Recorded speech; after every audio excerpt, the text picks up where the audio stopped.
কেল্লা শহীদ কেমন অলি ছিল রে বাবা।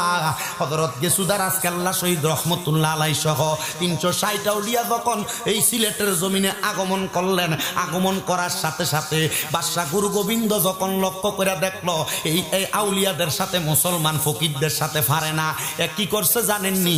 10টা মহিলার উলঙ্গ করে অলিদের সামনে ছাইড়া দিছে। আল্লাহর অলিরা কয় আমরার নজরটা নিচা নজর, আমরার নজর দিয়া অলির দিকে তাকানো সম্ভব না। শাহজালাল ইয়ামিনী একটা ডাক দিয়া কয় অলির দলেরা ও আমার সফর সঙ্গীরা, তোমরা আমার একটা সঙ্গী একটা খবর দিতে পারবা? বলে কি খবর? দেখছনি আমরা সামনে যে উলঙ্গ মহিলাটি ছাইড়া দিল, আমরা তো তাদের দিকে তাকানো সম্ভব না, যুদ্ধ করা সম্ভব না। এমন ভাবে যদি আমরা সামনের দিকে অগ্রসর হই তাহলে তারা তো আমাদেরকে মাইরা ফেলবে।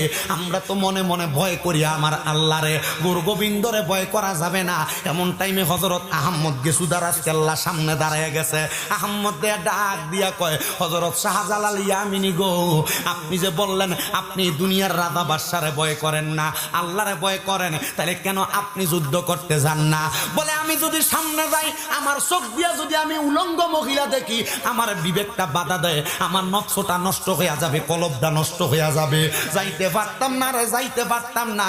আহমদ গেসুদারাজ কেল্লা শহীদ রহমতুল্লাহ আলাইহি কয় কেমন অলি কইছে, কেমন আল্লাহরে ভয় করেন। সামনে আইসা আহমদ গেসুদারাজ কেল্লা শহীদ রহমতুল্লাহ আলাইহি ওনার মাথার টুপিটা ফালাইয়া হাতের মধ্যে তরবারিটা নিয়া, চুলটা ছিল বাবরি কাটা চুল, চুলটার মধ্যে দইরা নিজের ডান হাত দিয়া কল্লাটার মধ্যে একটা খুব দিছে, খুব দিয়া পুরা কল্লাটা আলাদা কইরা ফালাইছে। খুদার কসম বাবা, কল্লাটা তিতাস নদীর মধ্যে যায়া পড়ছে, সুরমা নদীর মধ্যে যায়া পড়ছে। ওই কল্লাটা পড়ার পরে আহমদ গেসুদারাজ কেল্লা কাটা কল্লা বিহীন দেহটা লইয়া তরবারিটা দিয়া ওই 10টা মহিলারে তরবারির আঘাত দিয়া কত